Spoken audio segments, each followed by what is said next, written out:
Bonjour Monsieur Collier, Bonjour. vous allez bien? Grâce à Dieu, ça va. Bien. Ben, je suis heureuse de vous recevoir. On va parler un petit peu du jardin créole.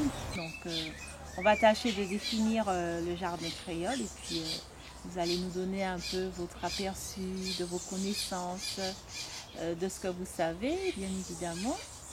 Et on va parler de sociologie et puis de ce qui se passait avant, ce qui se passe aujourd'hui. Par rapport au terme jardin créole, est-ce que vous pouvez le définir? Oui. Alors, dans le jardin créole, il y a deux mots importants. Il y a jardin et puis il y a créole. Alors, je devrais parler d'abord de créole et puis de jardin ensuite parce que créole est arrivé avant jardin. Le terme créole, au départ, c'est, bon, pour simplifier, pour que tout le monde comprenne, ce sont des Européens qui sont venus dans un certain nombre de pays qu'ils ont colonisés. Et puis, leurs enfants sont nés dans ces pays. Donc, on a désigné d'abord le terme créole, c'était les enfants de ces Européens-là, au départ. Et puis, dans un deuxième temps, c'était des créoles blancs, des blancs créoles. Et dans un deuxième temps, lorsque les premiers esclaves sont venus d'Afrique, on a parlé de créoles noirs. Et puis, au fur et à mesure que le temps passait, les noirs sont devenus bien plus nombreux par la force des choses, parce qu'ils étaient esclaves. Le terme créole a désigné, avec l'évolution, plusieurs choses. C'est d'abord la langue qui est née au contact de tous ces gens, les Européens et les Africains. Surtout qu'on faisait attention à ne pas mettre des Africains qui venaient du même pays ensemble. On essaie de les répartir différemment. Donc la langue est née de ce contact. Ensuite, petit à petit, simultanément, je dis petit à petit, oui, il y a eu la naissance d'une culture, un mode de vie.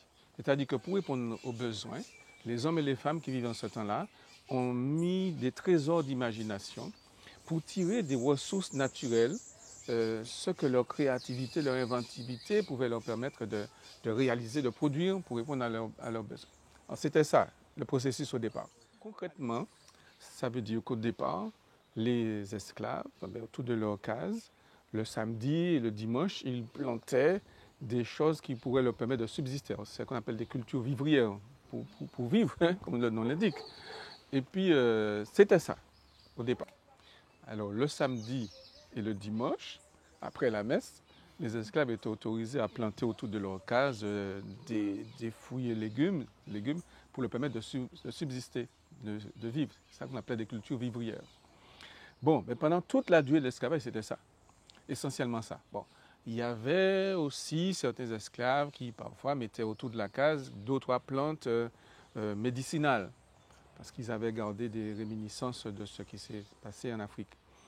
Et puis le rebond, le rebond du jardin créole, ça a été à partir de 1939, la période de l'amiral Robert, pendant la Seconde Guerre mondiale. Là, il n'y avait plus d'importation, donc il fallait absolument impérativement que les gens puissent survivre. Et il y a eu autour des cases dans la campagne, là, vraiment, il y a eu un essor du jardin créole, où les gens plantaient vraiment de quoi se nourrir, mais aussi de quoi échanger, le troc. Il y a plein de gens qui descendaient dans les villes où il y avait des marins pêcheurs pour leur dire, mais voilà, macabo, les gyms, bah, moi, poisson, c'était comme ça. Donc ça a joué beaucoup. Ça, c'était la deuxième vague. Puis il y a eu une autre vague, disons, au début des années 60, où il y a des classes sociales, les petits bourgeois qui ont commencé à avoir un niveau de vie, ce qu'on appelle les classes plus ou moins mulâtres, les vrais mulattes, les faux mulattes, enfin tu vois, il y a tout ça. Une classe de petites bourgeoises qui a commencé à apparaître et qui à ce moment-là a fait évoluer le jardin créole. Ce n'était plus des cultures vivrières, mais c'était aussi des cultures, tu vois, ça relevait de l'esthétique. Il y avait des arbustes avec des fleurs. Donc tu savais, tu arrivais devant chez madame un tel, monsieur un tel, parce qu'il y a des arbustes, des fleurs, tout ça.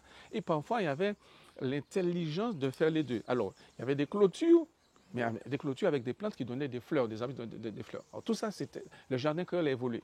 Alors, ce qui fait que aujourd'hui, le jardin créole, c'est trois choses. C'est les cultures vivrières avec des fruits et légumes. Ce sont aussi les plantes médicinales. De plus en plus, il y a des gens qui font des plantes médicinales parce qu'ils croient aux vertus des plantes. D'ailleurs, tous les grands laboratoires, c'est à partir des plantes qui vont faire leur travail.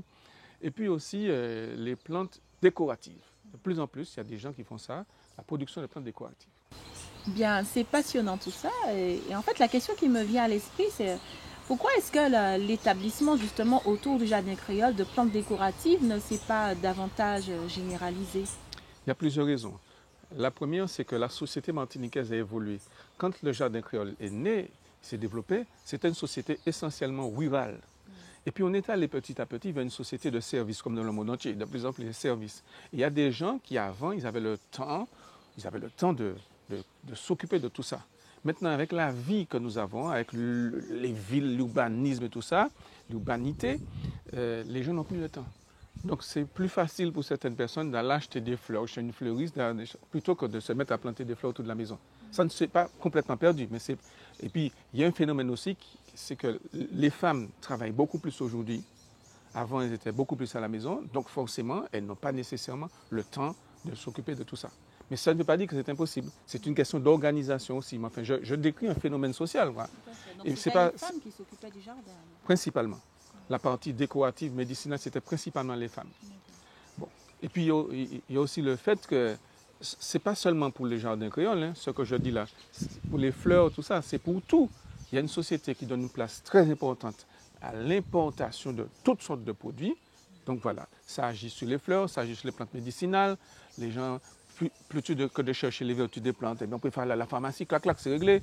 Bon, voilà, c'est vrai pour toutes sortes de produits. Pourquoi est-ce que ça ne s'est pas généralisé? Tu as répondu, effectivement, ce sont les femmes qui s'occupaient du jardin créole. Et je disais, aujourd'hui, est-ce qu'on peut dire qu'on est en train de revenir malgré justement cette profusion d'activités, on n'a pas le temps de faire quoi que ce soit? Est-ce qu'on peut dire par rapport peut-être à la nouvelle conjoncture, est-ce qu'il existe aujourd'hui un nouvel engouement, on peut dire, pour le jardin, le retour à l'établissement de ce jardin créole? Oui, tout à fait. Il y a un mouvement culturel qui traverse la Martinique, il y a un courant comme ça, philosophique, où de plus en plus de gens, de toutes les tranches d'âge, se disent que bon, par les temps qui courent, on a l'impression qu'avec la pandémie, par exemple, on ne sait pas de quoi demain sera fait, la planète entière est paralysée, on a intérêt à commencer à relancer le petit jardin créole près de chez nous, autour de chez nous, même sur notre balcon, si on habite dans un HLM. De plus en plus, ça se fait. C'est un mouvement qui est enclenché. Et enclenché par qui? Ben, il est enclenché par des gens qui y croient. D'abord, c'est des gens qui y croient parce que c'est des convictions, soit des convictions politiques, soit des convictions socio-économiques, parce qu'il y a des gens aussi, il y a des producteurs qui font des choses formidables, et puis ils ont l'impression qu'on croyait... Vous savez, dans tous les pays qui furent colonisés jadis, il y avait cet esprit-là que ce qui vient d'ailleurs est toujours meilleur que ce qu'on fait chez nous. Alors, il y a cet esprit-là. Et les petits producteurs en ont souffert, et ils en souffrent encore.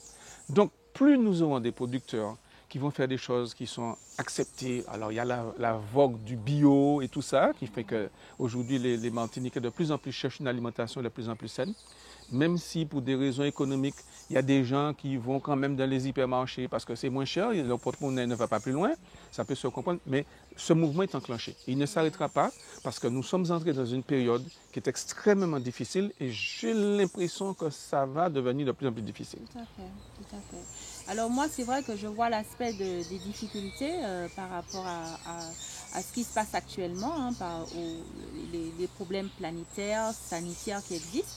Mais je vois aussi du fait que nous voyageons, est-ce que finalement la cuisine raffinée que nous voyons ailleurs, le fait d'exploiter, d'avoir vu comment on exploite la matière première ailleurs, est-ce que ça ne donne pas envie justement de pouvoir exploiter les fruits, les légumes que nous avons ici, ce qu'on peut faire avec le fruit à pain, la farine? Tu as tout à fait raison. D'ailleurs, ça a commencé ce mouvement-là. Il y a des jeunes Martiniquaises, des jeunes Martiniquais qui sont allés étudier la gastronomie ailleurs et qui reviennent ici, ils se disent, bon, j'ai vu, on fait ça en Italie, on fait ça aux Pays-Bas, on fait ça en Norvège, on fait ça au Japon. Je rentre chez moi et je vais montrer qu'à partir de ce que nous avons dans le pays, on peut faire des choses aussi valables.